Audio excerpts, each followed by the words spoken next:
on July 11th, it is Charles and only Charles coming to the house and not the intervention of Adam or Brandon or Zach coming over to help him. So she has Melanie. Tells her she can't go to this wedding. She has to stay here. It's coming to a head. This week will change everything. Call me. Then we have July 9th, the text messages with Alex. She tells him, so the plot thickens, call me when you can. He doesn't call her initially. So she sends him another message, this one really letting him know. She specifically tells him, I'm going to need you to stay close to me the next couple days. Mel too, she can't go to Utah. She's got a job. They are planking some kind of intervention, but want Mel out of the way, so I'm left alone. She talks, I need to come get the stuff at your house tomorrow and secure it. Lots to do. Thank you for standing by me. It's all coming to a head this week. I will be like Nephi, I am told, and so will you. And then what happens? This gets Alex to call, and they talk for almost an hour. An hour planning how they're going to stop the intervention, how they're going to be like Nephi.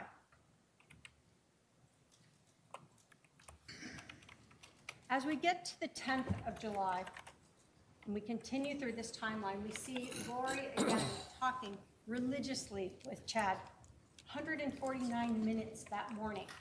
She's also texting Melanie Boudreau, Melanie B, telling her that it's important for the mission, for Melanie to help her by keeping Brandon distracted. And we saw those messages where Melanie says she'll pretend to be sick.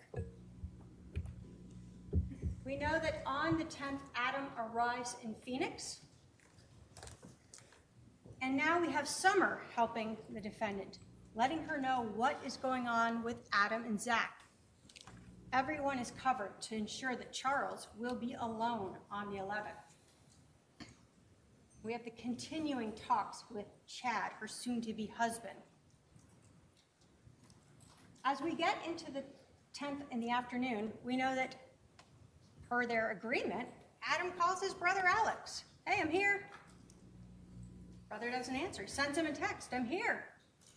No response. Why? Because the night before, his sister Lori told him, we have a mission. We must be like Nephi. Charles is coming into town. You must stay at my house the night of the 10th so you can be here the morning of the 11th. We also know that Summer gave Lori an out. Hey, you can stay at my house. No one will know where you are. We're going to be out of town. You can hang out here. Lori doesn't take her up on that. She has a mission to do. As the night grows on the 10th, Adam continues to try to reach his brother Alex. Again, no response. And by 45 or so minutes after that last text by Adam, we know Alex is already at Lori's house. He's there with his gun and a garbage bag of some underwear. Why? That gun is important. A loaded weapon, 2 extra magazines of ammunition with him. He is ready for his mission. And again, Summer is updating her, telling Lori that Zach and Adam are still at her house. They're going to go stay at Mimi's. And she even tells him that Adam is still waiting for Alex to get back to him. Still, he doesn't understand. Why isn't my brother responding to me? I was supposed to stay there. And again, what does Adam bring over? Gun and a garbage bag of clothes. That's all he needs to be part of the mission. When we get to July 11th, we still have Lori talking with Chad. We see those text messages going back between them. And then we start learning from the GPS from Charles Vallow's phone as he arrives. 7:35 a.m., he arrives at 5531 South Four Peaks. That's where we have at 7:36, Adam texting Charles. They are planning something. There is no reason why Alex should be there. And that explains why Alex wasn't responding to me and didn't let me stay there. We see that last outgoing text message by Charles Vallow at 7:37. And in fact, what we see is at 7:37 and 12 seconds, Charles sends out his last outgoing message. And at 7:37 and 29 seconds, there's an incoming message from Adam. It's not read until 12:13 p.m. What becomes important here is, in this timeline, how long is Charles at the residence here? You hear in her interview how she says it's so fast. Charles comes inside. He's angry. He's jerky. And she tells him, take JJ. Go get him Burger King. They get JJ out to the car, and then she holds onto the phone. And this argument erupts, and it's just so fast. But what we know is it's actually 12 minutes long. This is not a fast incident.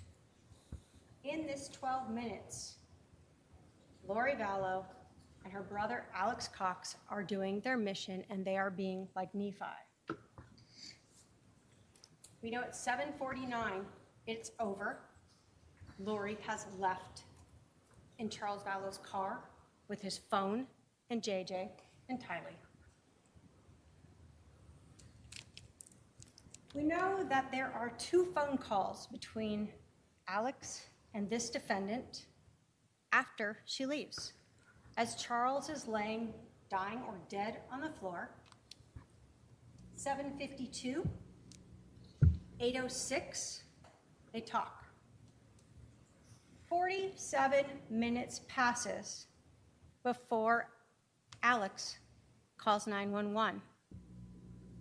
47 minutes to stage the scene. The police are advised when they arrive that the shooting just occurred and that CPR was given. Why is that important? Because you heard even during the interviews the police were trying to figure out this timeline. Didn't make sense. At 8:48, almost an hour later, Lori Vallow returns. And then we see that around 9:40, she is being interviewed at the Family Advocacy Center.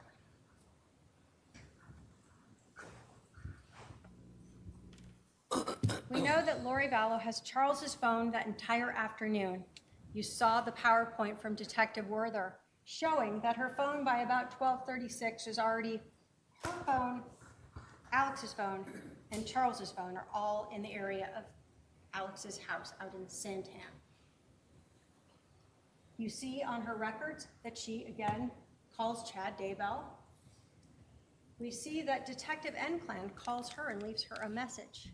They don't leave immediately because what do we know? We know at 2:13, Alex is taking photos of Adam's flight reservations from Charles's phone. Not screenshots, but photos of the phone. At 2:18, Lori Vallow, who has not told Charles's kids, his family, about his murder, is calling the mortuary.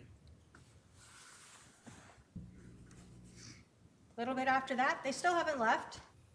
She's calling Chad again. And then by 3:11, we know that Charles's phone, through the GPS data, is back at 5531 South Four Peaks. And when asked about it, the defendant and Tylee hand it over and provide the PIN. They have no problem on how to get into it. They've already looked through it. They don't need it anymore. That evening, Lori and Chad are talking all night.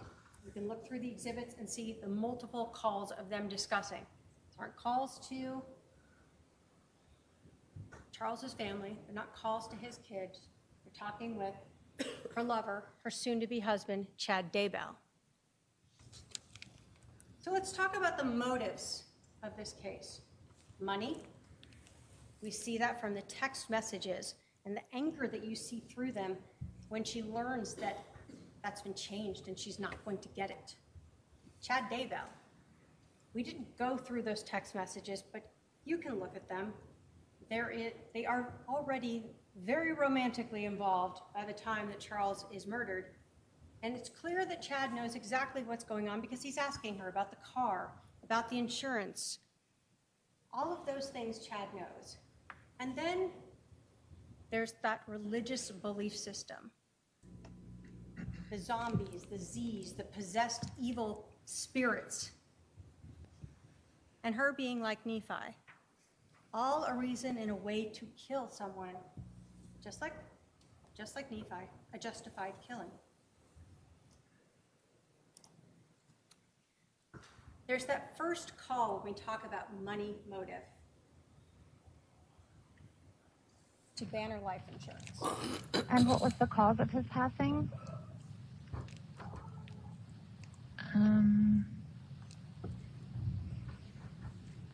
Well, he was shot. Okay. So I don't know how I want to put that. Okay. All right. And I hate to ask, but is it? Yeah, you can just say yes or no. Was it a homicide? No, it was an accident. An accident. So what we hear here is Lori Vallow being untruthful to Banner Life Insurance. We'll talk about credibility later, but it becomes very relevant that even in the smallest of things, this defendant exaggerates, minimizes, and is completely untruthful to various people. We all know that she was not the beneficiary. See again here is Lori Vallow talking to Chad about the motive. Telling Chad about the fact that it was changed. I just got the letter from that insurance company. I have those entire messages in Exhibit 230. It will be interesting if he got changed after he had 2 bullets to the chest.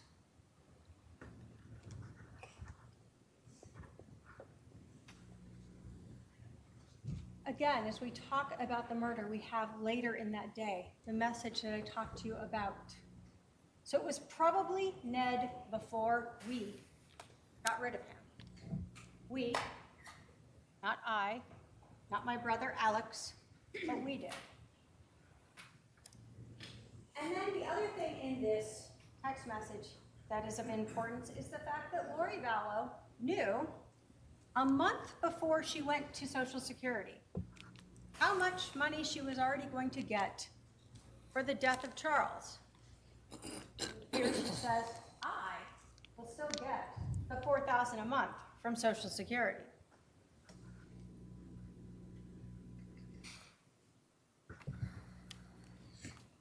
When we talk about that motive and the anger by this defendant over not being the beneficiary, we know that even on July 28th, so 10 days later, she goes into Charles's computer to find the change of beneficiary form. She texts that to Chad to show him, and she sends it to Kay and confronts her about it. Money. Detective Duncan that there were recordings on her Lori for Style iCloud account of Chad Daybell here in Arizona for that Preparing the People conference. You also heard that in the Lolly time, the later account that was created later, that in March of 2019, there were screenshots of flights to Idaho and back to Arizona with both Lori Vallow and Chad Daybell. This is during that time when she disappeared and Charles was taking care of JJ, and she's off flying to Hawaii and Idaho, living the good life with her soon-to-be husband. And then, of course, we know that come November 5th, she actually marries Chad Daybell. That KK Walker email address sends him to Houston, because that's where she is at that time. She offers to use Charles's money to fly him out there, and that he can stay at the house with her and her husband. In June of 2019, we see that Lori again uses that same account, but this time she pretends to be Charles and invites Chad out to Arizona to help him with a book. And again, in Exhibit 289, you have those letters. Charles finds those. And he lets everyone know he did. And he confronts Tammy, lets her know. Confronts Chad, lets him know. And he certainly lets the defendant know that he knows. And now the jig is up.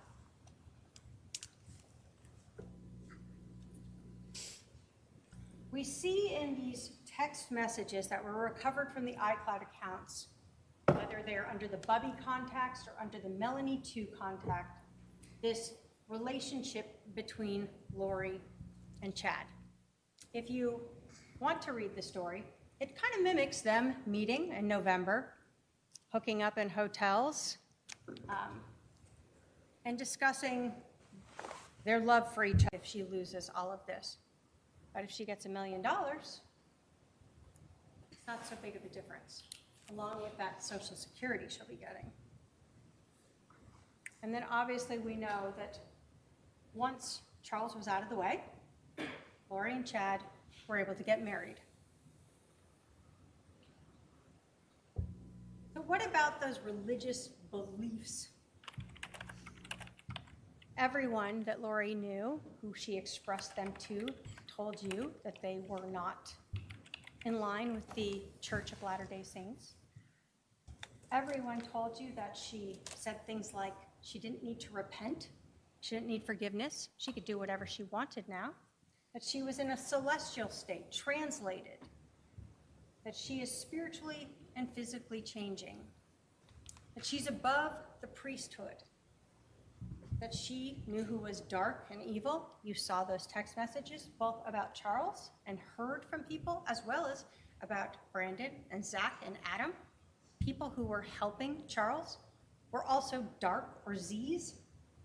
And ultimately, what did we learn? That she associated herself with Nephi, a prophet, a holy man, who was justified and asked by God to kill Laban because he was an evil, wicked king who had the tablets that God wanted him to go get. Lori was just like that. She was just a priesthood. Yes.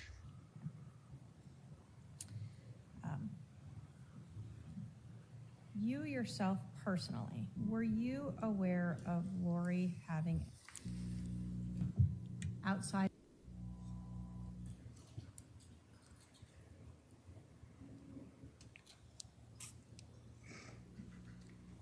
to be outside the LDS religion?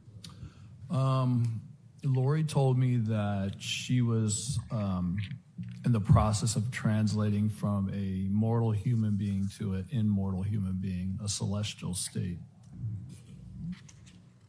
That's something that the LDS religion supports? I haven't heard of it that it's happened here on Earth yet. Serena Sharp told us about, again, the not repenting and Lori changing physically and spiritually. Members of the LDS Church? Yes. During this time, did Lori ever tell you things about her beliefs that seemed to go against what you understood or what you were taught through the LDS Church? Yes. Did Lori ever tell you that she did not need to repent? Yes, she did.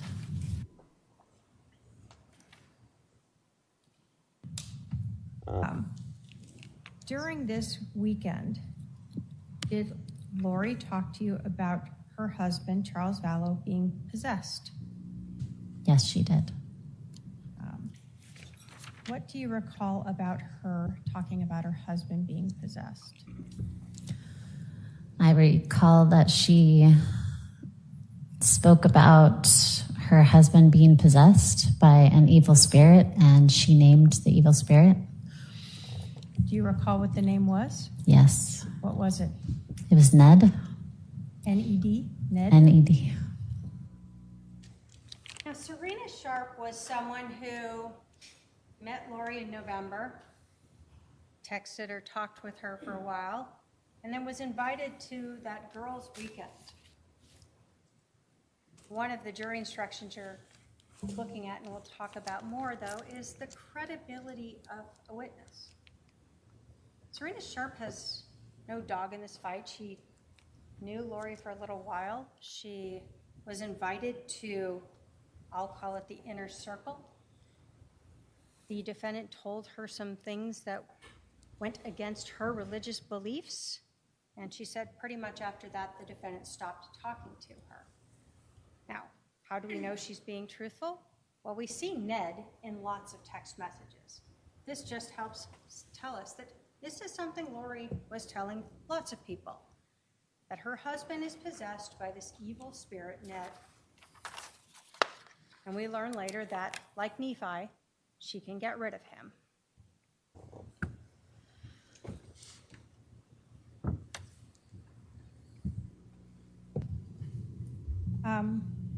Do you recall Lori Vallow telling you that her husband Charles was no longer Charles, that he was now this possessed person?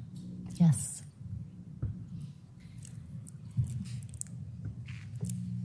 When Lori was talking to you about Ned,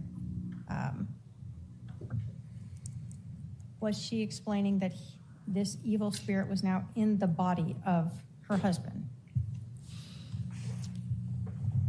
I don't know if she used those exact terms, but that was the impression I got, yes. So the word she used expressed to you that idea that this evil spirit Ned was now in her husband's body. Yes.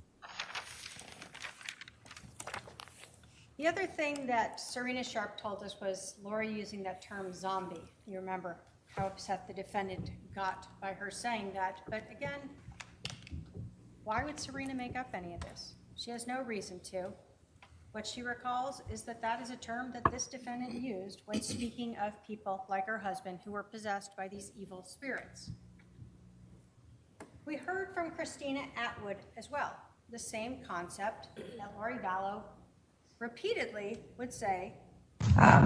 Did she tell you, as well as the other women who were at this meeting in February, that her husband was possessed? Yes.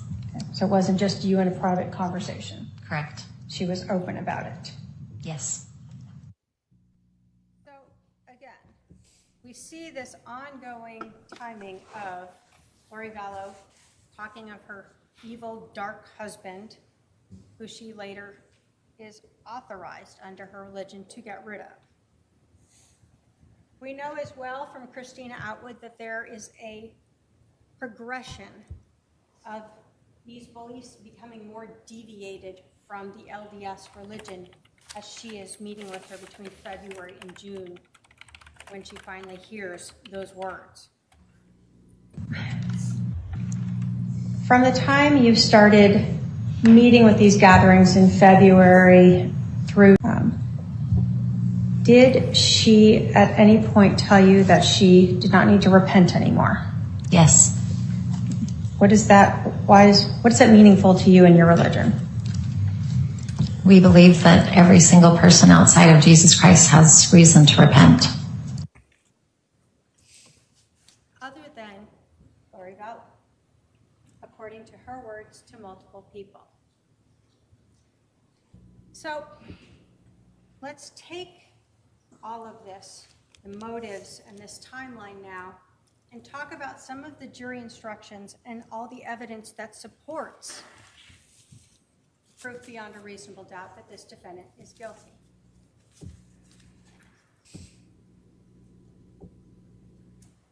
want to start with talking to you about direct and circumstantial evidence. You have a jury instruction that tells you that evidence may be direct or circumstantial, that direct evidence is the testimony of what a witness saw, heard, or otherwise sensed, and circumstantial evidence is proof of a fact or facts from which you may find another fact. You're told the law makes no distinction between direct and circumstantial evidence. And this is relevant. The witnesses have often been questioned. Did you see, hear, or do that? What you are told is you can actually use circumstantial evidence to convict anyone. But let me give you an example of this. Imagine you are sitting on a beach. Just you, it's quiet. Off to your right, there's some rocks and you can't see around that. While you're sitting there, a person walks by, you watch them walk by and they go around the rocks and you can't see them anymore. And then someone runs up 5 minutes later and they say, hey, did you see someone come by here? You say, well, yeah, I saw them walk that way. That is direct evidence. You saw it. Now imagine you're on that same beach and it's completely empty. You close your eyes for 5 minutes. Just relax. Before you closed your eyes, the beach was completely pristine.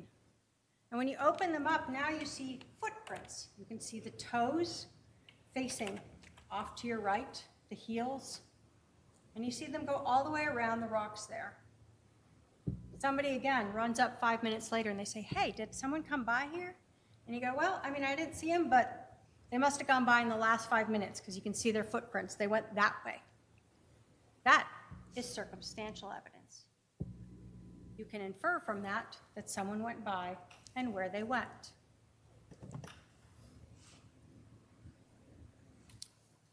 The burden of proof.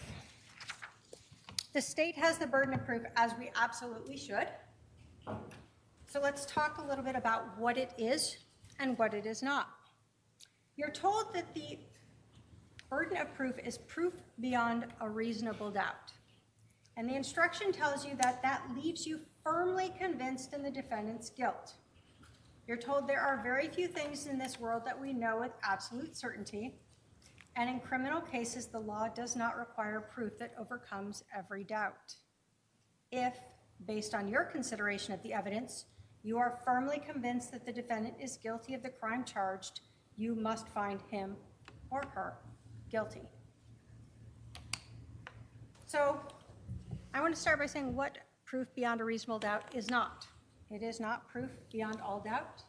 It is not proof beyond all conceivable doubt. It's not proof beyond all possible doubt, and it's not no doubt. You're told that there are very few things in life we know with absolute certainty. So just because someone says, what if? That is not a reasonable doubt. What you're told is it's proof beyond a reasonable doubt. As we go through the evidence and apply it to the crimes, we will show you that there is no reasonable doubt as to this defendant's guilt. So let's start with the crime itself, conspiracy to commit first-degree murder. There are 3 stages in this, or 3 things the state must prove. 1, that the defendant or her co-conspirator caused the death of another person. Well, we know that Alex Cox shot and killed Charles on July 11th of 2019. Alex called 911. Alex indicated he was the shooter. He was the only one home. It was his gun. His credit card or debit card was in there with the gun. And we know that Lori told the police that her brother killed Charles. So we know that he caused the death of, so that. 2, that they intended or knew that she or a co-conspirator would cause the death of another person. When we are looking at this case, we are looking at the defendant's words, actions, and motive. The words and actions of having her brother Alex come over on the 10th with a gun so that he would be there when Charles came over to pick up JJ. The actions that day of taking Charles's phone, ensuring that he could not leave, that he could not take his son to school. The defendant told the detectives how angry and screaming Charles was about the phone. But she didn't just give it to him, throw it at him, tell him to get out, whatever you might do. She held on to it and told the police that she walked away with it as he's trying to grab it. The defendant's actions and words show us that she is the only reason why Charles stayed in there and the only reason why Charles was shot. Then there's those 12 minutes. Defendant tried to pretend that this was a quick, angry scuffle. But Charles is there for 12 minutes. The defendant is there for 12 minutes. Alex is there for 12 minutes before she leaves. We look at her actions when she came back. She told the police her brother was hit in the head with a bat. She never asks how he is. She's not concerned about his injury. She's not concerned about her husband being dead on the floor of her house, her child now without a father. The lack of words that she said there and her demeanor show again that she was well aware of what was going on and part of this incident. We look at her words to Chad, that Charles changed his life insurance policy before we got rid of him. They show her intent to kill Charles. And again, we look at the motive, money and Chad. When did this happen? The first time Charles came back into town after he found out about the affair. Finally, the state has to prove that the defendant or the co-conspirator acted with premeditation.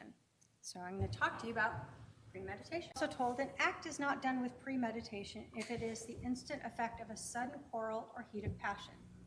This is where you remember those 12 minutes and the calmness of her walking around with that phone and her demeanor. You're told the time needed for reflection is not necessarily prolonged, and the space of time between the intent or knowledge to kill and the act of killing may be very short. So I'm going to give you an example. It's a lot of legalese, and then we'll talk about what we really have here.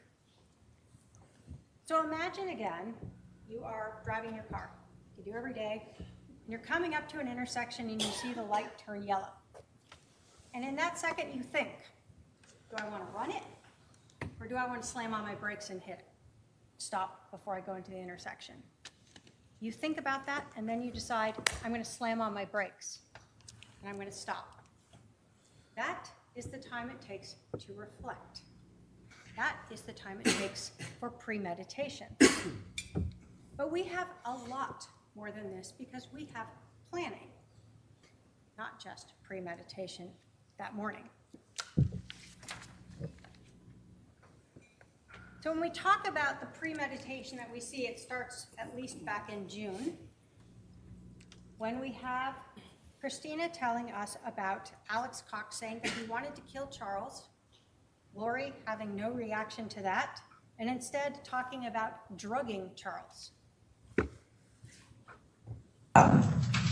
Did you hear Alex making some comments? Yes. And you told us that they made you uncomfortable. What were these comments? He stated he wished that he could just kill Charles. Okay. Was Lori around when he was saying this? Yes, one of the times. Okay. So he said it more than once. Yes. Can you describe for us part of his demeanor when he's saying this about wanting to just kill Charles? It was jocular, just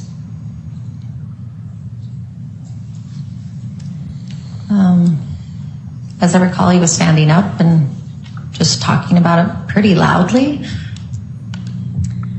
And you said one of the times that he said this, it was around Lori.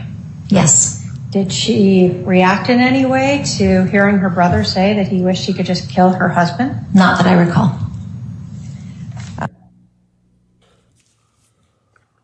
By July when we start having this planning that we're talking about. We know that Lori Vallow is living in a house paid for by Charles Vallow. We know from even her statements to Detective Enclan that she doesn't like Charles, is what she says, but Charles won't file for a divorce. We know from her words and text messages that she wants to be with Chad Daybell, but Charles is her cash cow. She hasn't worked. He pays rent, car, cell phones, her travel. And so, as far back as June 9th, we're already hearing that Alex and Lori would like to not just get rid of Charles, but kill him.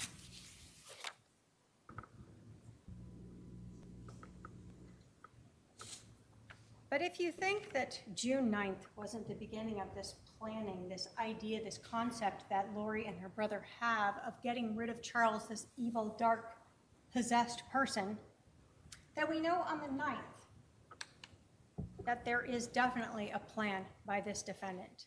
And we see that through those text messages with Melanie, with Summer, with Alex, where she speaks of the mission, where she talks about telling Melanie, you can't leave. You got to pretend to be sick and stay here and keep track of Brandon so he doesn't come help Charles. He can't be in the picture. We need to stay here to defend ourselves from an intervention.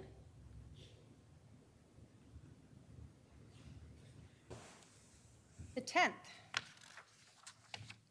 Again, we have Melanie who is talking to her and saying, that she wants to just go to this wedding.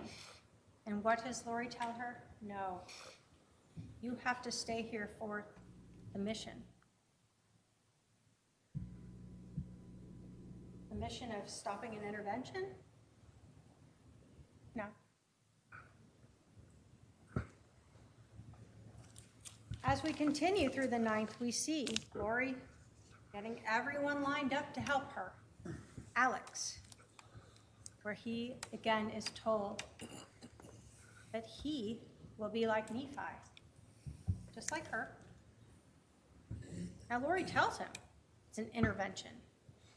Everyone knows, Adam told you what's an intervention? It's talking to someone. It's common language. But that's not what the defendant wants to happen. She doesn't want Charles to divorce her and lose his money. She doesn't want this intervention to happen where she loses her temple recommend. What she wants is to be like Nephi and get rid of her husband.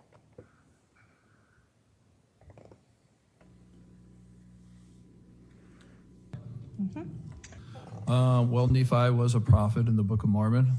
It's the first chapter. He was a prophet, very humble and faithful servant of the Lord. Ironically enough, his brothers tried to kill him at one point. But he actually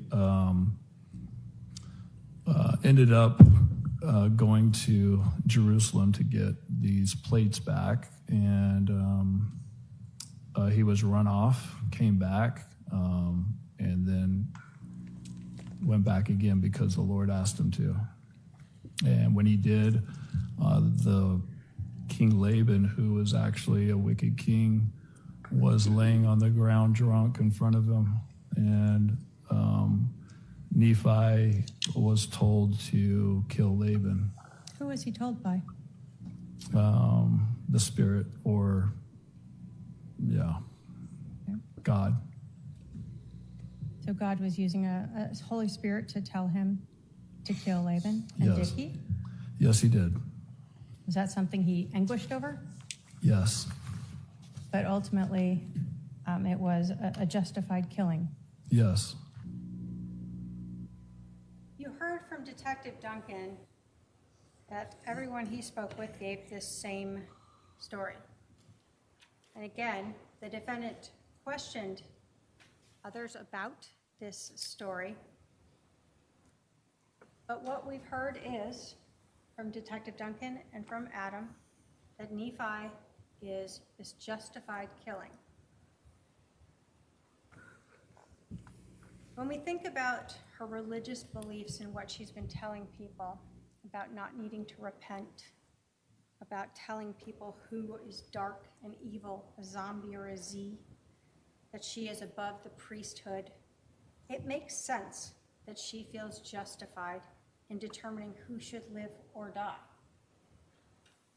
just as she told her brother on the 9th.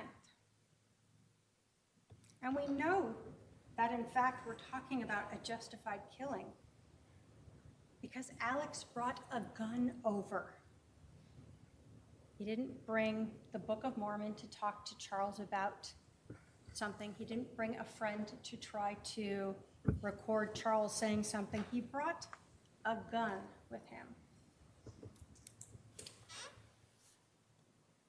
And then he waited there for his sister's husband to come into the house so he could kill him. What we see is a very planned out, premeditated murder. But let's talk about some additional premeditation. Again, as we're looking at Summer, we see on the 10th that Lori is having her sister update her on where Adam and Zach are staying, so she knows they're not with Charles. They're not coming over. They're not going to be interfering with their justified killing.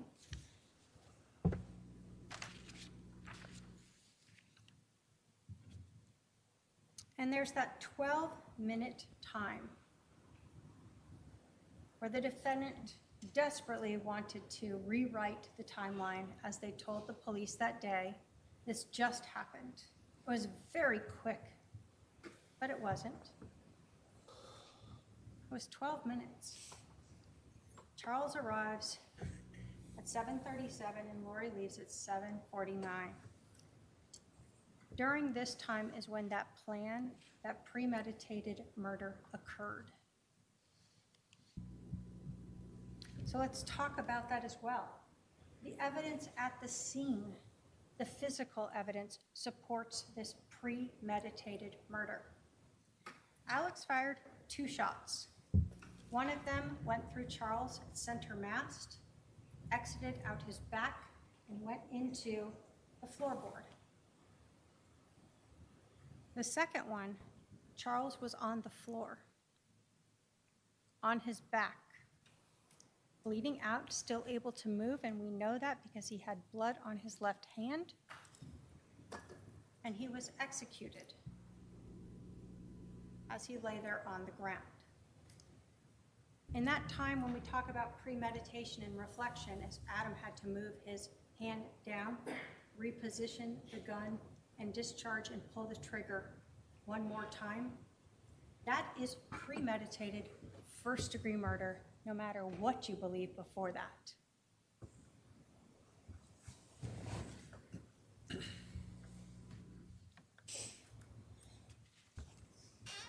Again, when we talk about that physical evidence, we saw the fact that the location of that bullet defect in the ground matched right under Charles's left shoulder. And we heard from Dr. Baumgartner. Dr. Baumgartner told you that this was a classic sword wound. And no matter how many questions could be asked about him of maybe a bamboo shirt might stop a bullet in one location but not in another, or how many matrix-like hypotheticals where maybe Charles bounced back up and then on his way down, the bullet slowed down through him and waited till he hit the ground again before it exited.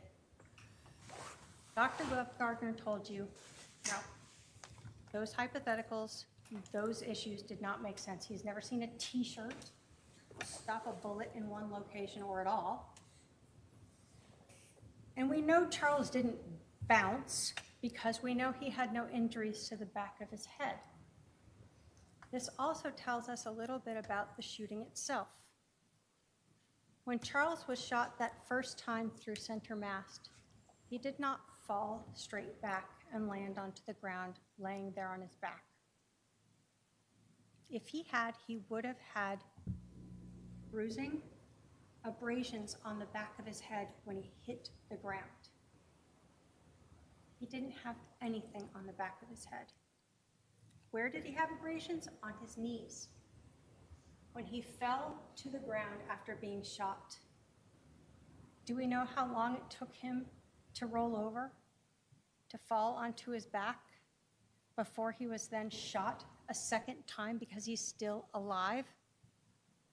You heard it could take up to 2 minutes for Charles to have died, and then he could have spoke and moved during that time period. What we do know is that he eventually ended up on his back. And while he was on his back is when he was shot the second time by Alex. This defendant and her brother in that house waiting and making sure that Charles was dead, murdered, executed. Words, actions, motive, and physical evidence all tell you what happened that morning. So let's talk about conspiracy. And I know there are a lot of layers here, and I'm just building them up for you. You're told in your jury instructions that conspiracy requires proof. 1, the defendant agreed with one or more persons that one of them or another would engage in certain conduct. So again, we look to Lori Vallow's words. What she had been talking about for months, Charles being possessed, being dark, wanting to kill him, the discussion on June 9th, poisoning him or drugging him previously. And then when we got to July 9th, it is all coming to a head. We will be like Nephi. Her actions, having Charles come to the house, instead of him staying there, she had him stay away. Why?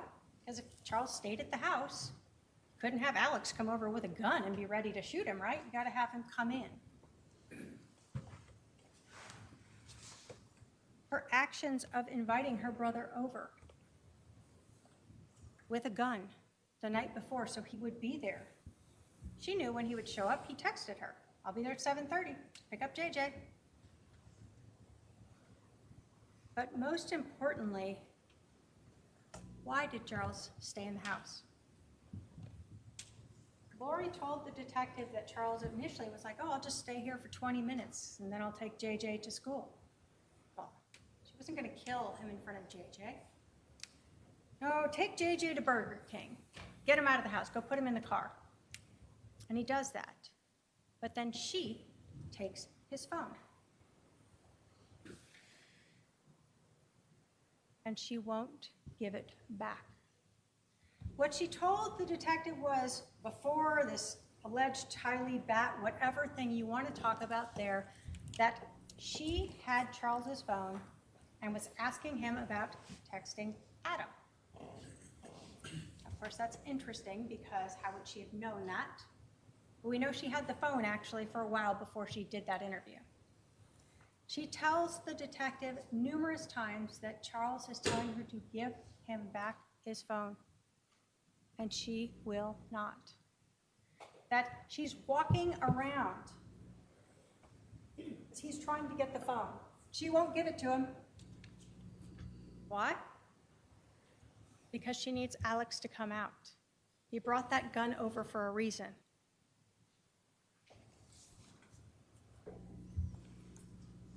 So she agreed with one or more persons, her brother, Alex, that she intended to promote or assist the commission of such conduct. Well, of course, we know both the promote, she is the one who on the 9th said, "We will be like Nephi. It's time to stop this whole thing. Charles trying to take my temple recommend, all this stuff that's going on. Time to kill him." And of course, she assists by ensuring that Charles stays in the house when she takes that phone. And of course, they knew that it would constitute first-degree murder. That's what Nephi did.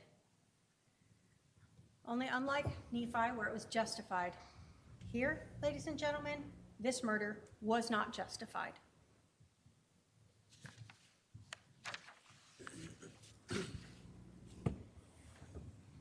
Finally, think about the demeanor when you're thinking about, again, words, actions, motive, and demeanor.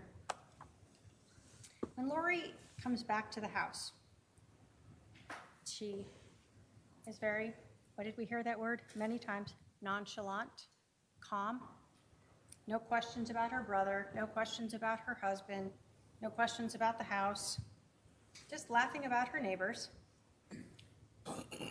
She is in absolute agreement with what has happened. She knows what's happened and she's calm and good with it because she doesn't need to repent. She is able to determine who should live and die, and she has done that.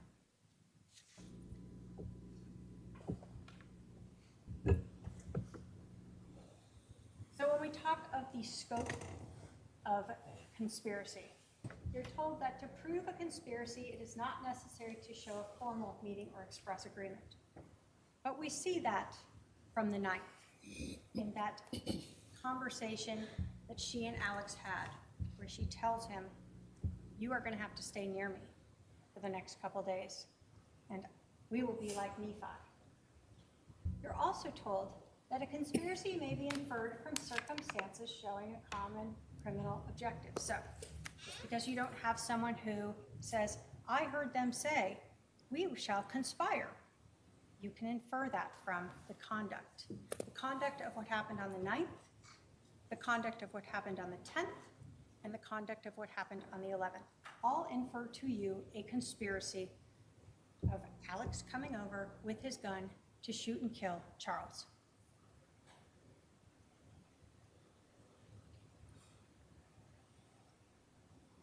As we again look at this in this conspiracy, again, we're looking at the same words and actions. March, Charles is no longer there. There's just an evil spirit in his body. June, Charles is still possessed, and now motive and the physical evidence.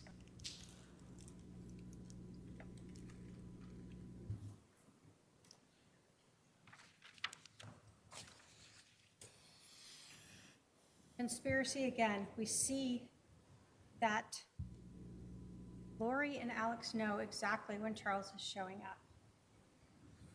Alex doesn't go to the door according to Lori and confront Charles or tell him we'll send JJ out and you can leave with him.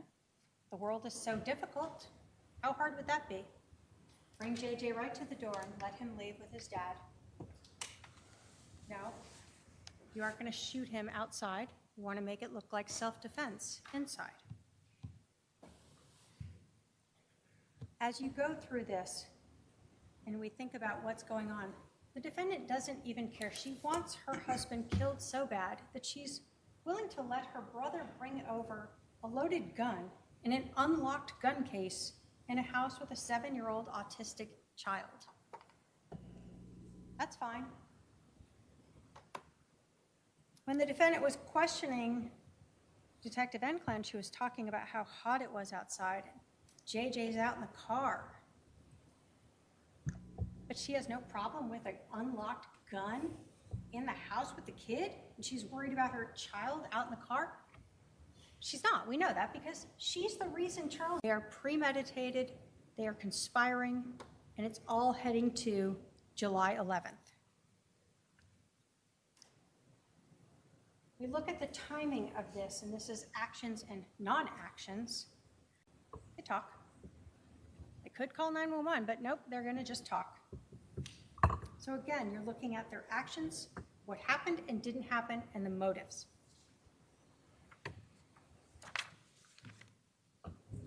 There's the gun that was used to kill Charles.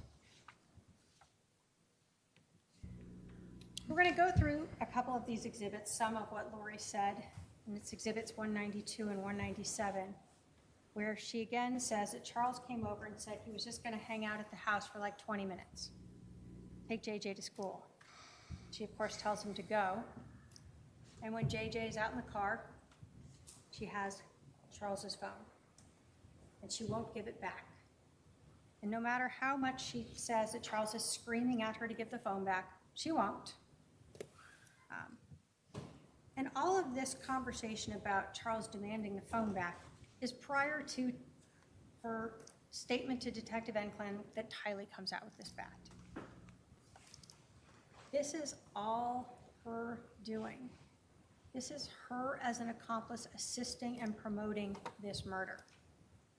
Lori is setting up Charles so Alex can shoot him.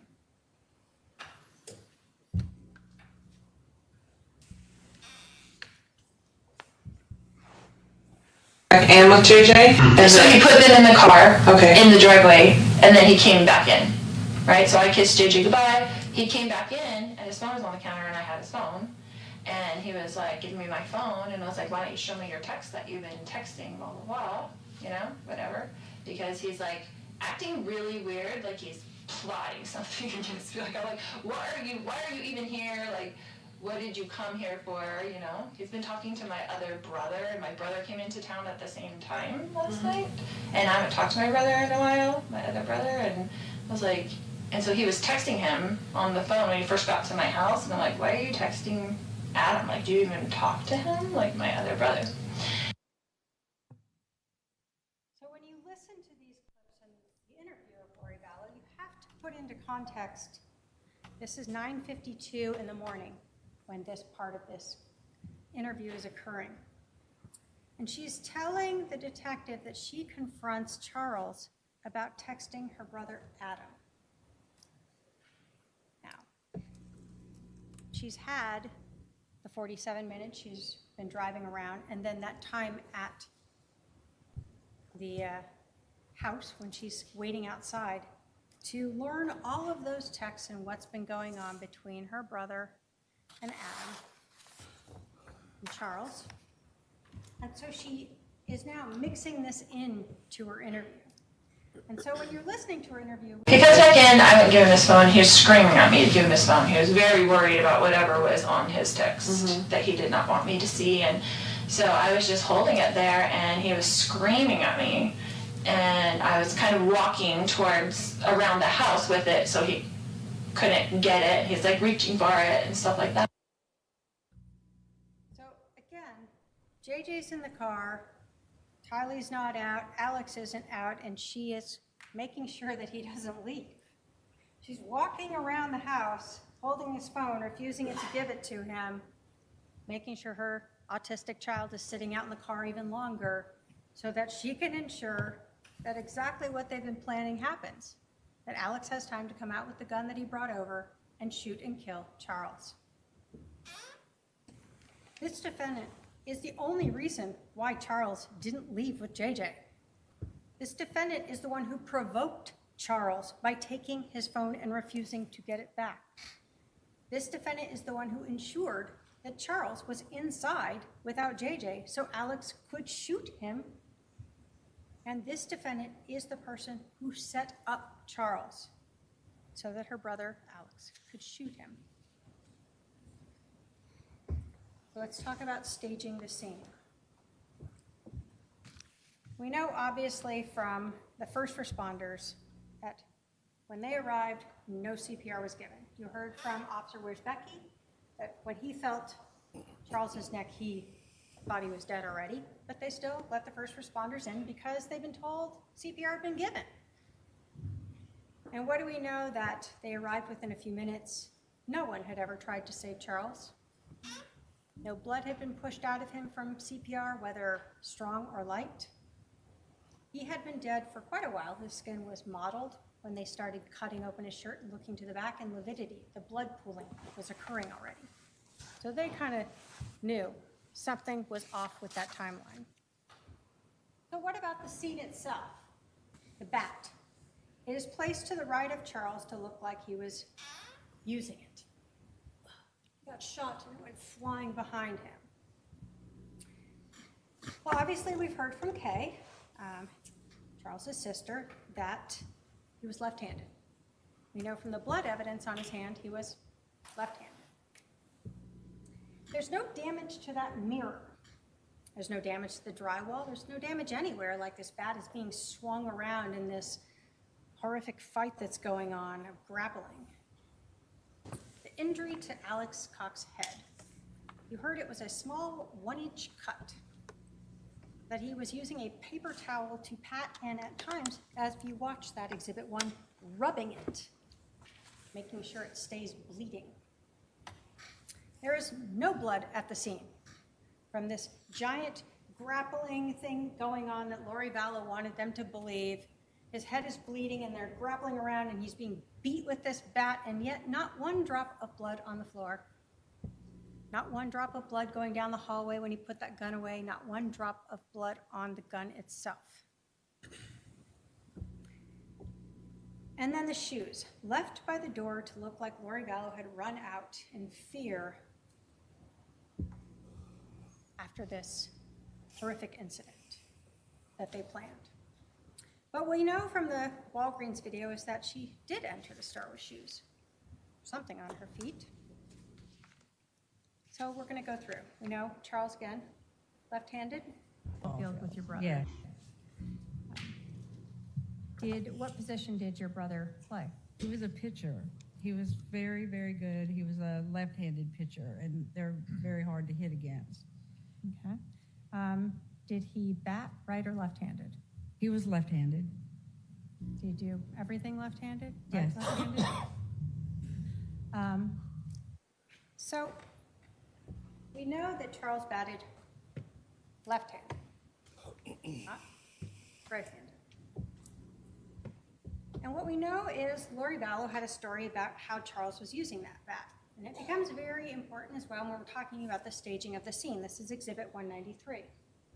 Yeah, she was outside, And then what happened? then they got up from that, and my brother had like stepped back, I guess, and then Charles was coming with me at the back, yelling at me to give him his phone still, because I had it in my hand. It was all really quickly, and then when I went around kind of in the circle, then my brother was there. When you said when you were going around and he was coming at you with the bat, how was he holding the bat? Just like that, like backwards, almost in one arm. Like he was swinging it backwards? He would have done like Like he would have swung it backwards at me, not frontward. okay. So Lori Vallow, detective, and planned that Charles is swinging the bat backwards. Now, if the bat was like this when he was shot, his arm would have been shot. Covers his center mass. So we know he wasn't here. So if he's out here, where would the bat go? Down, out, somewhere that way to his left. It would not end up thrown up above him. And if it wasn't there again, Charles would have been shot through the arm. Obviously, Alex forgot that Charles was left-handed. So when he placed that, like he was coming in left-handed from not only Kay, but his own admissions of that blood on his hand. So we see the scene is staged, this bat that is so necessary to try to ensure this justified killing is legally justified and not just spiritually justified. When we talk about the scene as well, and you're looking at where Charles was, at least when that second shot went through him, you can see in the photograph to the right, the shot to Charles's chest, right between his nipples, and the shot to Charles's abdomen, down lower. We know that that first shot through his chest, that Charles would have been facing a little more towards the open area there where we see the hallway and the kitchen. We know that because there was the bullet trajectory Detective Cruz told you about that entered that far east wall. We know there was stippling, and so the defendant would have been, well, her brother would have been within 2 to 4 feet of the muzzle of that gun within Charles, 2 to 4 feet. We know from the lack of that injury to the back of his head that he didn't fall straight back. We know from the blood on his hand that he was still alive after he was shot. And we know the lack of stippling for that shot to his abdomen and that trajectory. Regardless of how many times the defendant was hoping that blood was invisible, we have all cut ourselves and seen that blood is red. And there was no blood on this bat. There is no blood on this bat. There is no damage to this bat. So you have a semi-professional baseball player who has a bat in his hand and he sees someone with a gun and he doesn't beat him with it, take his head off with it, knock him unconscious with it. Instead, all we see on this bat is 0 damage and 2 partial prints. No prints of a body or smushed skin on it. Someone that's sweating from a fight that's left a large arm print on it or anything else. Nope, just 2 partial little prints on it. When you think about what is there and what isn't there, does the evidence of this bat fit in at all? It doesn't.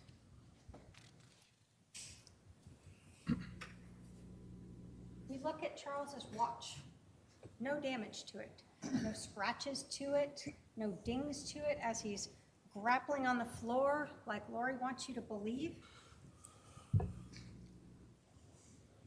We know that at some point, Charles is standing and shot, and we know that final shot, he's on the ground. We know he fell to his knees at some point.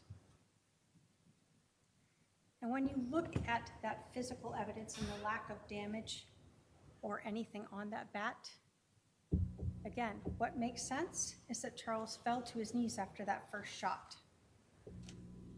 We know that there is 12 minutes where the defendant and her brother are still together there so that Alex can get this 1-inch cut to the back of his head that's barely bleeding, that he uses a paper towel to dab at and rub. The shoes that the defendant ran out of on her way out. You have the exhibit. You can see black straps across her toes as she enters and exits the Walgreens. And then you see that she's wearing the flip-flops when she comes back to the scene. What do we know? That the police did not search Charles's rental car.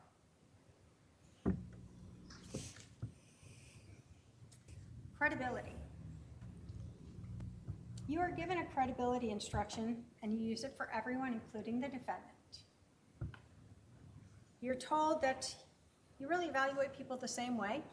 You're looking for any inconsistencies in their stories, any reasons why they may have a motive or bias to lie, any prejudice they may have, and then you look at everything in light of reason, common sense, and experience.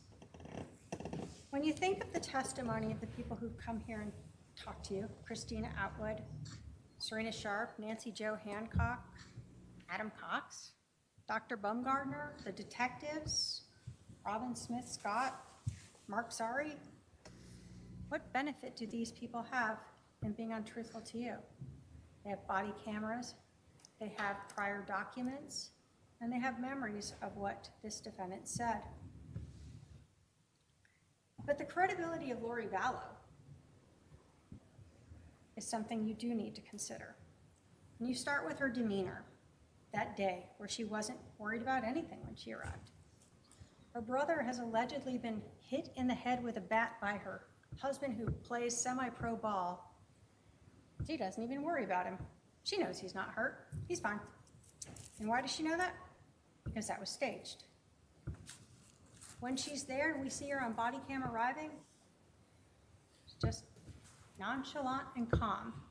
And I know the defendant wanted to make sure that it was clear that everyone else was calm, but no one else had just allegedly seen their husband get shot and killed by their brother. When you were looking at the reasonableness of her testimony, you have to consider it in the light of reason, common sense, and experience. And the way that she was acting and reacting that day, as well as her own statements, do not fit the evidence, do not fit the physical evidence, and you will see her credibility throughout this whole case has been questionable. Her credibility with Social Security. What did we learn? That on July 11th, she tells Detective Enclan that she and Charles are separated. It's Exhibit 187. We are not living together. Charles rented her house. We're separated. But on August 12th, when she needs to make sure she gets some money, she tells Social Security, when they ask, are you living together at the time of death? Yes. You also learned that she was not truthful with Social Security when she got remarried. She did not tell them about that either. So we know she's been untruthful to Social Security twice. Why is that relevant? Because you're judging the credibility of Lori Vallow throughout all of this. Life insurance. We know that she said Charles was accidentally shot. We know that was not true. She wanted to make things seem like she had nothing to do with the murder. But we know that Alex Cox intentionally shot Charles. Whether or not she wants to claim it's self-defense or not, there was nothing accidental about shooting him twice. Then that second call to Banner Life Insurance, where she tells Robin Smith Scott a few different things to garner sympathy, and she asked her if she could do anything about the change in beneficiary. I really can't give too much information, but I can tell you that the beneficiary was changed in March of this year. Okay. Okay, I'm trying to figure out what he was doing since we have 5 kids and we've been married for 15 years. Oh, I'm sorry. So Lori tells this woman, we have 5 kids, which if you want to count them all and admit that 3 of them are adults, then okay. Really, they have 1 kid in common. Tylee, you learned, was actually getting Social Security survivor benefits from her dad's death starting in 2018. Lori's son, Colby, isn't living with them. Charles' son's never lived with them. Why does she say these things? She can't help it. She just wants to just make herself seem better than she is.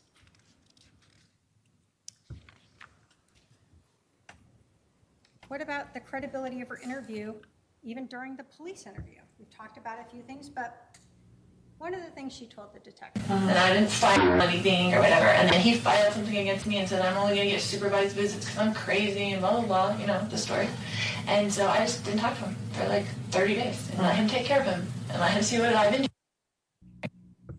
So again, she can't even be honest and say 2 months. She's got to be like 30 days.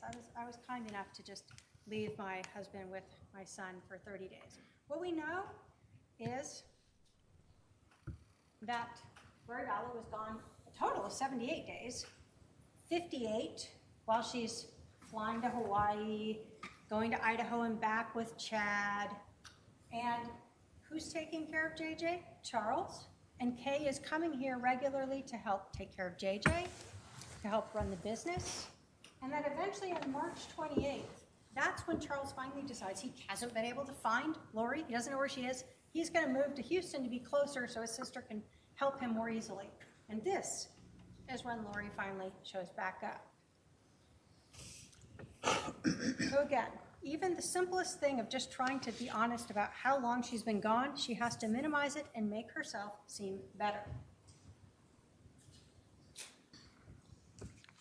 With your cross. The shoes.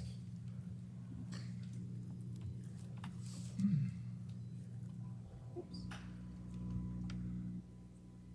If this will play. When she was questioning Detective Enclan, she was asking her if it was hot in July and if she would need shoes to go take her son to school. But of course, what we know is that we saw her with those shoes on as she went into Walgreens. So again, it's continued trying to garner sympathy and just being untruthful about whatever she feels like being untruthful about. And then we look at the credibility in that timeline, that body cam. You live here though, not in Santan. This is your home. Right, Gotcha. right. Okay. We just moved in here. Gotcha. How long have you guys lived here? I'm sorry? How long have you lived here? Like 3 weeks. Oh, geez. Yeah. Okay. That's why the neighbors don't know us. Gotcha. Like, hi neighbor, sorry. Are you working? So here she is, 47 minutes after leaving the house, laughing and smiling with the detective about the fact that her husband is dead inside the house.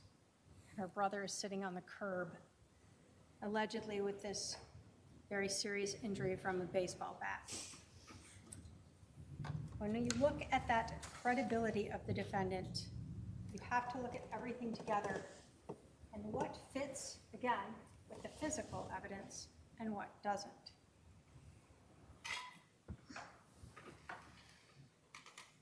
Finally, let's talk about the justification defenses. What we know is that Lori Vallow thought she was like Nephi, that she was justified in killing Charles. That her brother, who was supposed to be like her, was also justified in killing Charles. But Lori Vallow is not justified under Arizona law, nor is Alex.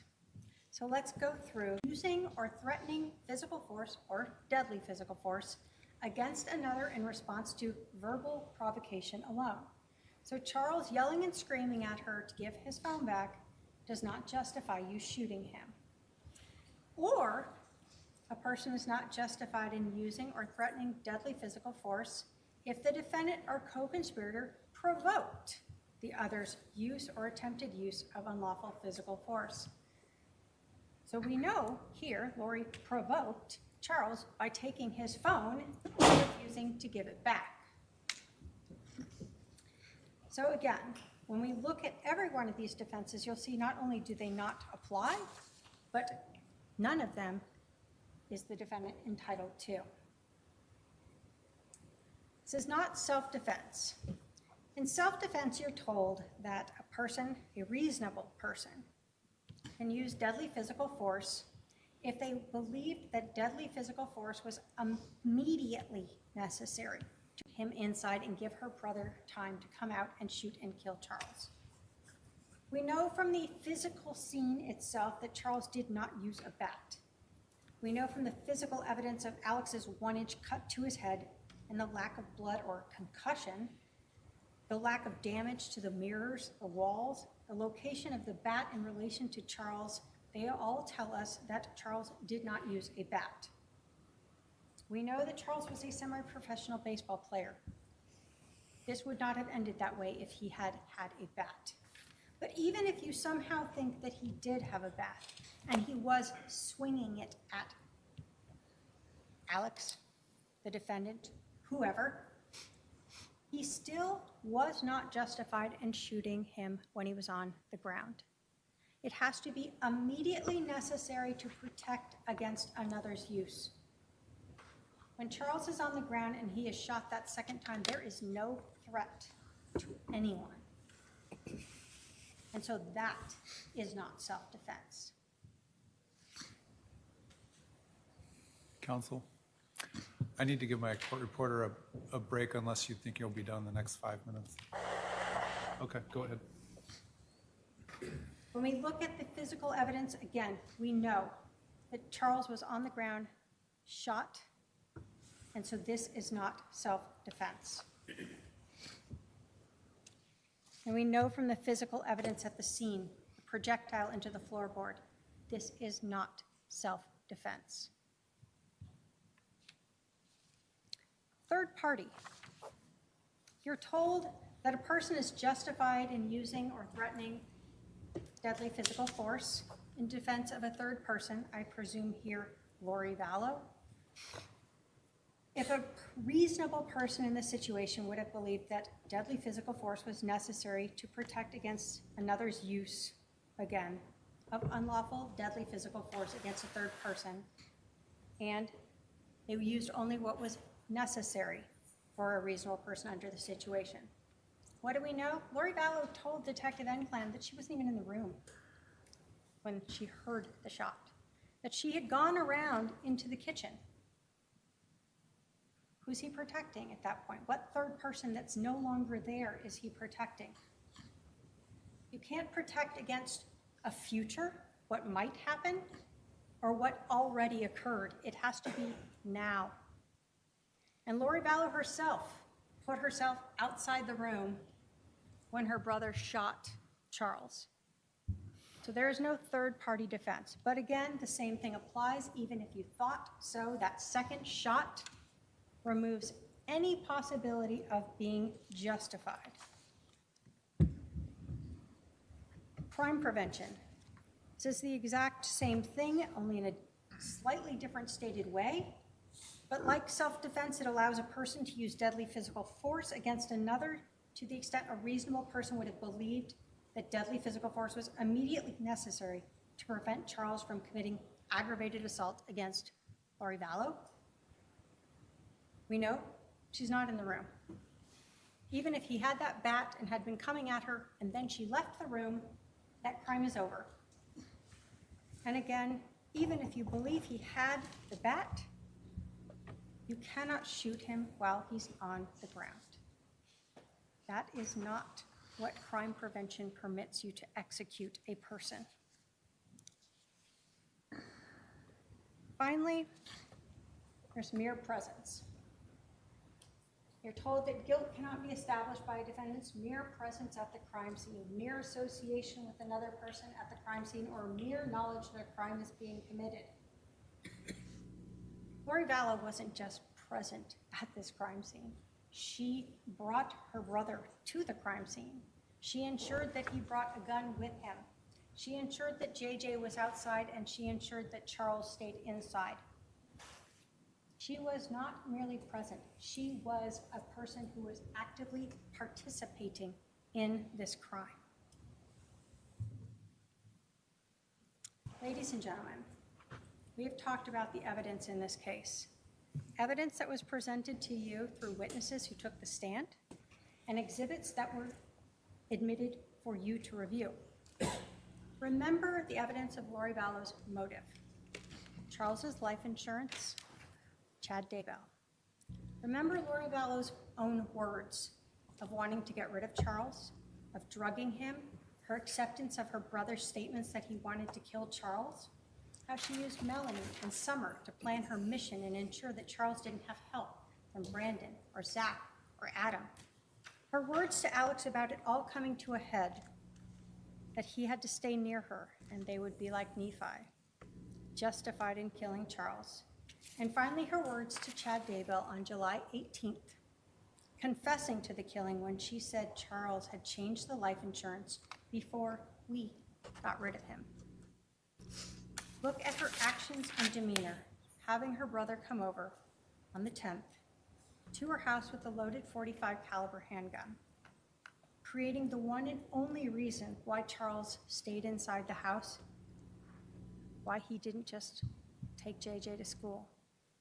The 12 minutes that Charles is at the house before Lori leaves in the car, the 47 minutes after that before they call 911, her demeanor when she comes back, not caring that anyone has been hurt, her demeanor on the body-worn camera, during her interview, what you heard about during the drive. Think about her credibility, how she cried for you in her opening statement. You certainly didn't see her cry on that body camera footage. You didn't hear about her crying as she was being driven to the Family Advocacy Center, and you did not see her cry in her interview. Finally, think about the physical evidence that proves that Lori and Alex staged this scene, that Charles was never in possession of that bat when he was shot by Alex, or either of the shots, that instead he was executed that day for this defendant's benefit. The physical evidence disproves beyond a reasonable doubt that Lori Vallow and Alex Cox were justified under the law in killing Charles. The jury instructions tell you to use reason, common sense, and experience. Charles Vallow is dead today because this defendant and her brother Alex Cox conspired to kill him. They planned it out, and they had their weapons, and they orchestrated a way to ensure that Charles was back in the house where he was shot and killed for money and Chad Daybell. The evidence proves to you that Lori Vallow Daybell is guilty of conspiracy to commit first-degree murder, and the state asks you to hold her accountable and find her guilty. Thank you. All right, we're going to take our 15-minute afternoon recess. I'll remind the jurors to remember the admonition. We'll resume in 15 minutes.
count?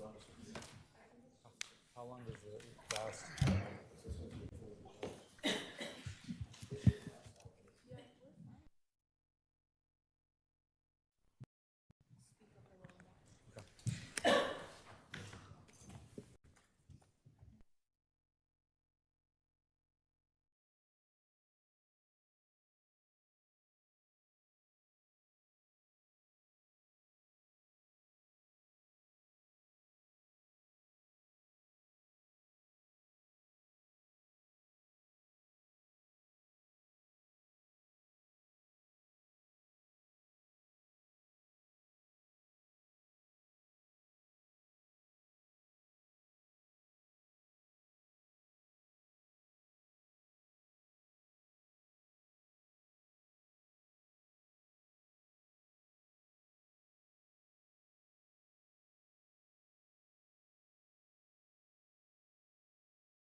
All right, please be seated. The jury is present.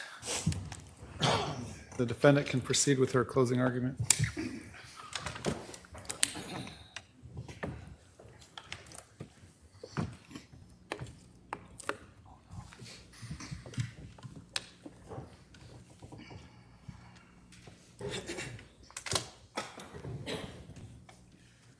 You that this event was not self-defense.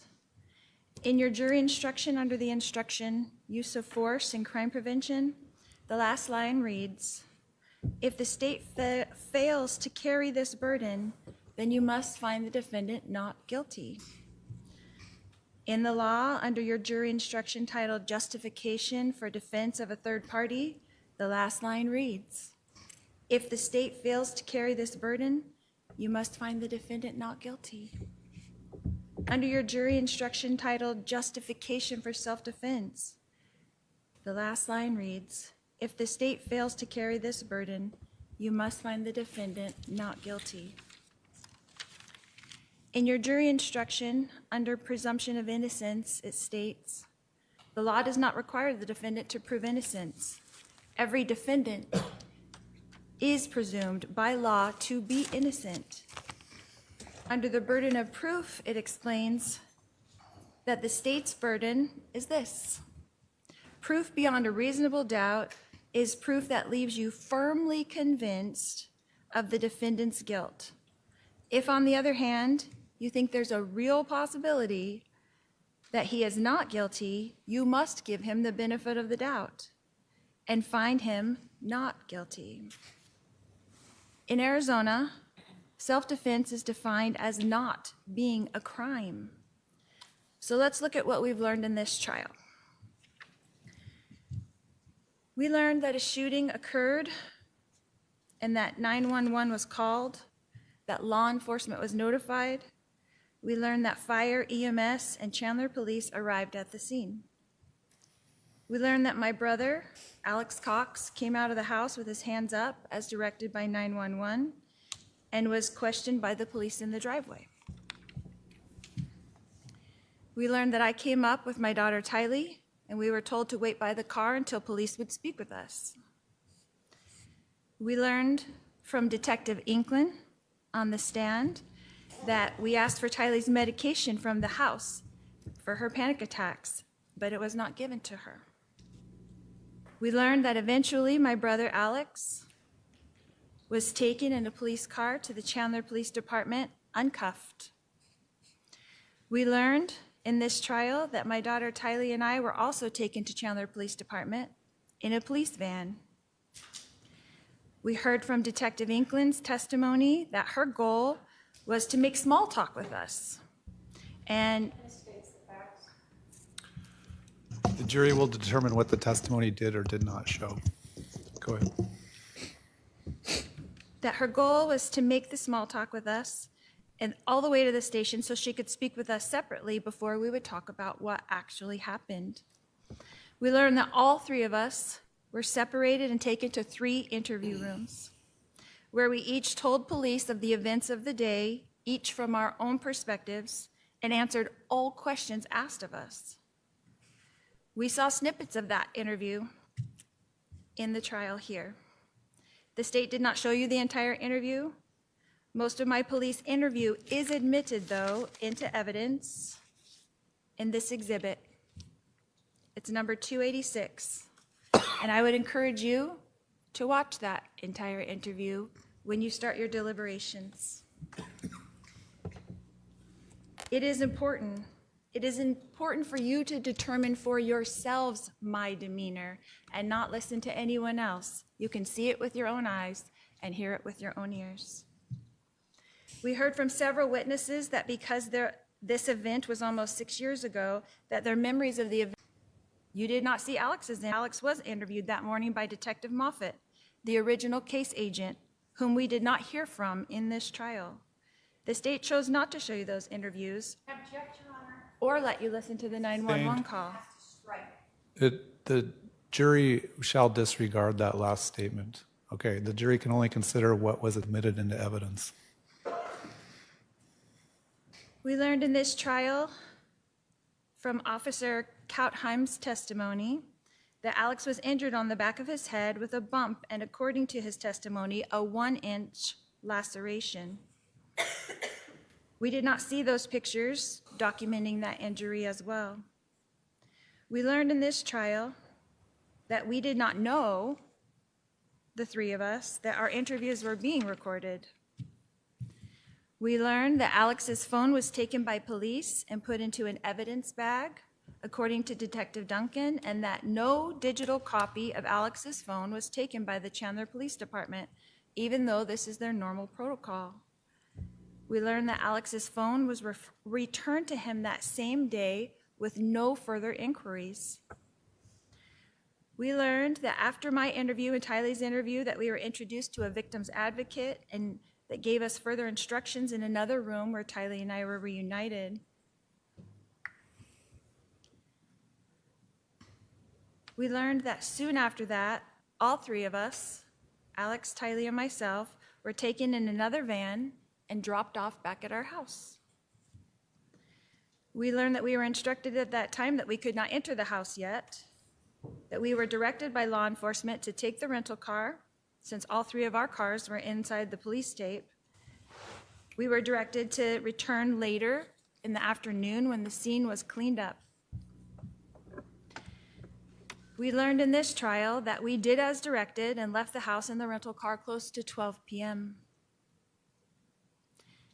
We learned that we did not return to the house until contacted by Detective Inkland to return to the house so that Alex could walk the detectives through what they call a walkthrough. We learned that many detectives were present during that walkthrough with Alex. We learned that Detective Duncan was there, Detective Coons was there, Detective Moffett was there, Detective Werther was there, and an officer with a body cam was there. And yet, we were told by Detective Duncan, the case agent on this case on the stand, that because of some problem, the walkthrough was not recorded. Detective Duncan also informed us that he does not know if any of the people present wrote a report about it. We can infer from Detective Duncan's testimony and the fact that we don't have an evidence, any body cam footage of the walkthrough and no reports talking about it, that there are none, even though this has the obligation to show you evidence to prove that this event was not self-defense, as stated by those. So why not show the jury all the evidence that they gathered? Again, sustained. The jury can only consider the evidence and testimony that was admitted into evidence. We learned in this trial that Alex fully cooperated with law enforcement. We learned that my daughter Tylee fully cooperated with law enforcement. We learned that I fully cooperated with law enforcement.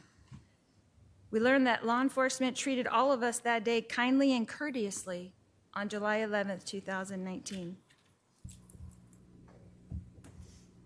that law enforcement treated us that day like this was self-defense.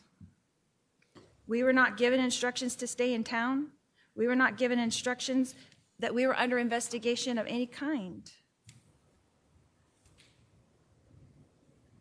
On July 11th, 2019, we were interviewed by Chandler Police and released with no further instructions. We learned that Chandler Police put out a press release that day on July 11th.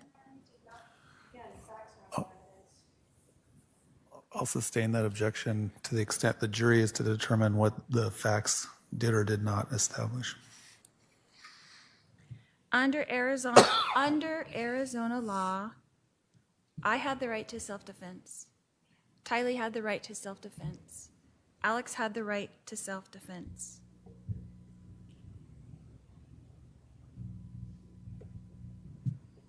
This event was not planned or expected. It was shocking. We learned in this trial that Chandler Police Department neglected to do a thorough investigation. We learned that they did not swab Alex's hands for gunpowder residue. We learned that they did not swab my hands for gunpowder residue. We learned that they did not swab Tylee's hands for gunpowder residue. We learned that they did not luminol the gun. We learned that they did not luminol the bat. They did not test the DNA on the bat that they collected. They did not test the floorboard. They did not test the projectile. They did not test my husband's shirt. They did not search the rental car.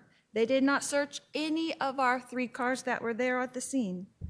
They did not test the gun until over 5 years later.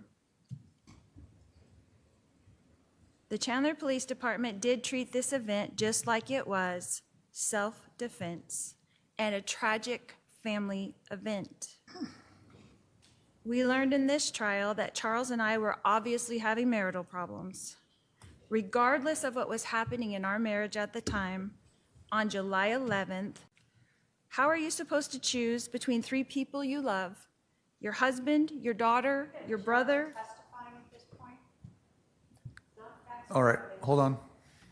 All right, I'll caution the defendant not to testify about things that were not entered into evidence.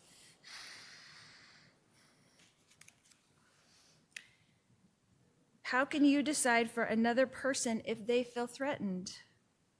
Why does the state want to blame to someone?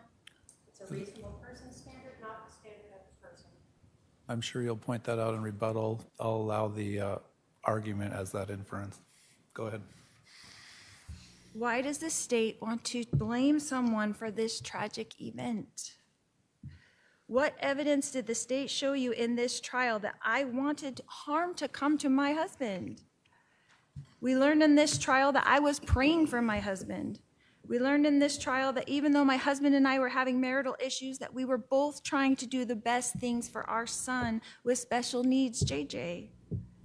We learned in this trial that I was shocked that Charles had changed his life insurance policy, but I was not angry as the state alleges.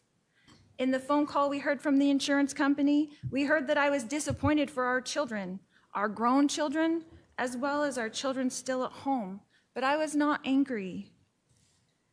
My husband Charles was providing for our children still at home. I had no motive to change that. We heard a lot in this trial about the Book of Mormon prophet named Nephi. This is the state's evidence to murder over self-defense, and it is utterly ridiculous. We heard from Detective Duncan, who admitted on the stand that he had no idea what I meant in the text message when I said, "We will be like Nephi." In Mormon culture, Nephi signifies strong faith, perseverance, and courage. Right. That's sustained. The state's attempt to misconstrue the positive text message about a wonderful religious figure, Nephi, and try to turn it into an order to kill someone is absurd.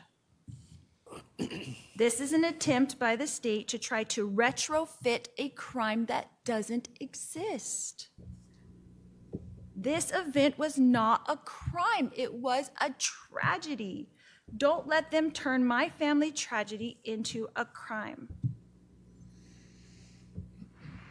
When I'm done speaking to you, the state gets to get up and rebut all that I've told you. They've got to have the last word, so to speak, because it is 100% their burden to prove to you that I committed a crime. And you won't be allowed to hear from me again. So I want you to remember that it is the state's job to prove to you that I committed a crime. And if you have not seen the evidence that leaves you firmly convinced that I have committed this very crime, then the state failed to show you the evidence that you need. Because I did not commit this crime. The only interview the state entered into evidence is mine. So I encourage you to go watch it.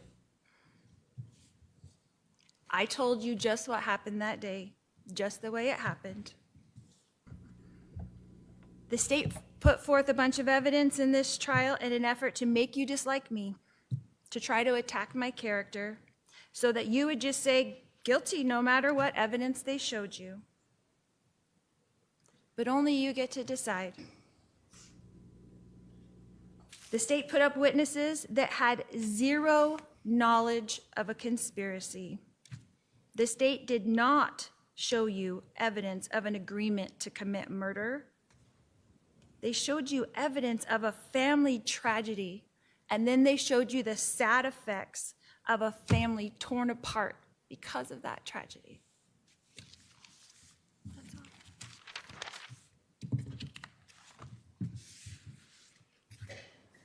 all. All right, the state does have the burden, so they have the right to open and close the argument. Do you want to give a rebuttal close? Go ahead. The execution of Charles Vallow is not a family tragedy. There is nothing that you can say about shooting a man as he lay on the ground that you can try to construe in any way to make that a family tragedy. This case is about the defendant, not Alex Cox. Alex is involved in it because that is her co-conspirator. We are not here to determine his guilt, albeit it is quite obvious.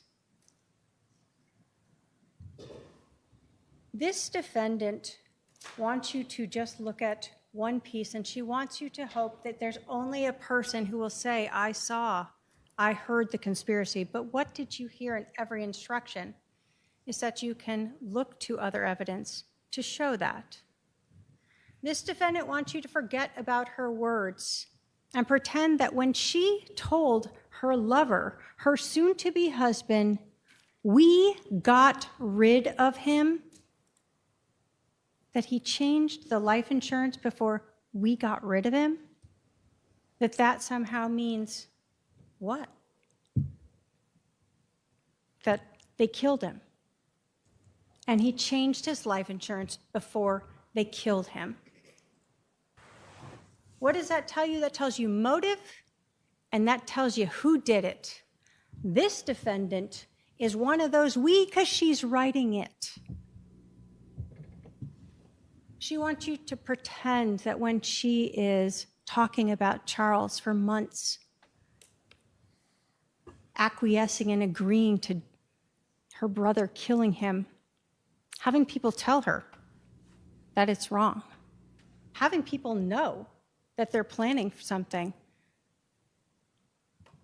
that those words don't mean conspiracy itself. When they got rid of him itself, when they got rid of him, they did it by planning it. There is no reason that Alex Cox came over to this defendant's house with a loaded gun and waited for Charles to come inside, held there by this defendant using the cell phone. That is conspiracy. That is planning. That is premeditated. You can absolutely watch that whole video. That's why the state included that for you. What you're going to see is that Lori Vallow doesn't cry. She is not truthful, as we've gone through. Her timeline is absolutely wrong. With them 2 days later. And then they needed to pull all those iCloud accounts, phone records, and go through terabytes of data to bring forth these things that you have now learned and hold. They interviewed these people who learned of the defendant's religious beliefs, that she was exalted, that she was celestial being, that she didn't have to repent. Of course she thought she was Nephi. We learned that the physical evidence on Charles and at the scene show us that he was executed. And every single one of those defenses that the defendant has asked you to look at, the state has met its burden.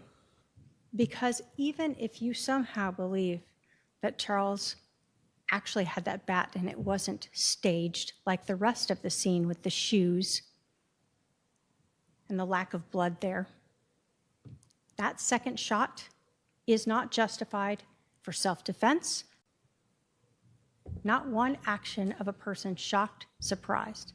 She wants you to feel bad for her daughter, Tylee. You saw her there. You heard from the detectives. She's also not shocked, crying, upset, worried. And you saw Alex, same demeanor. Why? They've had 47 minutes to work it all out.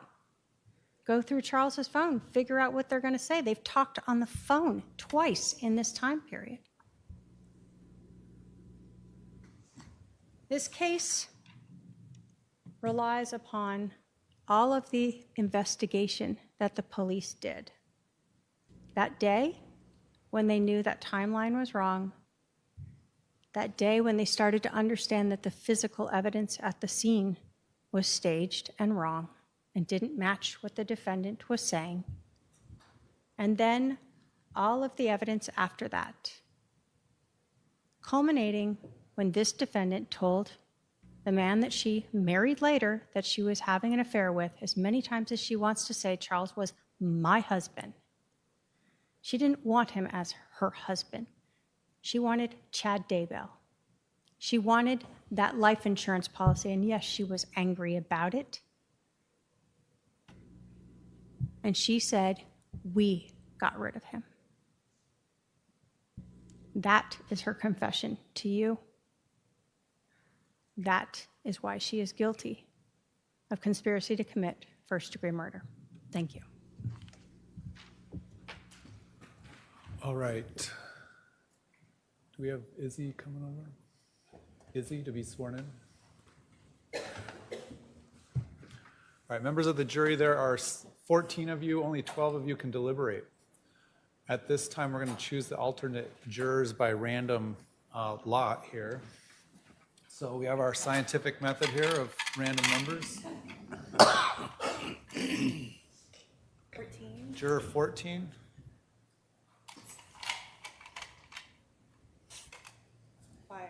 Juror 5. I don't think you're 5. Well, maybe you are. Okay, so to the alternates, if I don't see you again, I want to thank you for participating in this process. The admonition still applies to you until we call you and tell you that it's been lifted. I have in the past had to keep you posted, and we'll let you know if we need you. The remaining 12 jurors will retire to the jury room and begin your deliberations. First, we're going to swear in my staff. Do you swear that you will take charge of this jury and protect their deliberations from all outside interference and communication, and when they have reached a verdict, you will bring them back into court without revealing the verdict to anyone, so help you God? I do. Izzy, drop those. Undrop those off.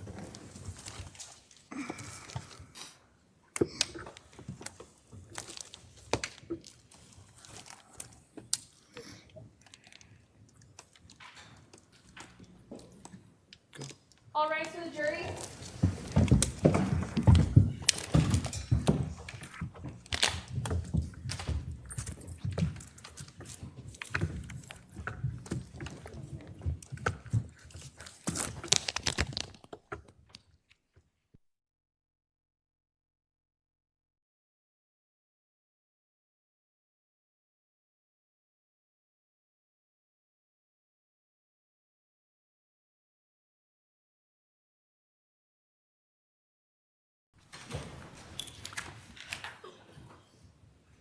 The jury's no longer present in the courtroom. I've passed out proposed aggravation phase jury instructions. In the event that there is a verdict of guilt, the state elects to proceed with an aggravation phase of this trial. So I'll let the parties review that. It's not too long. There's a spelling mistake on page 3. That's as a 3 in it.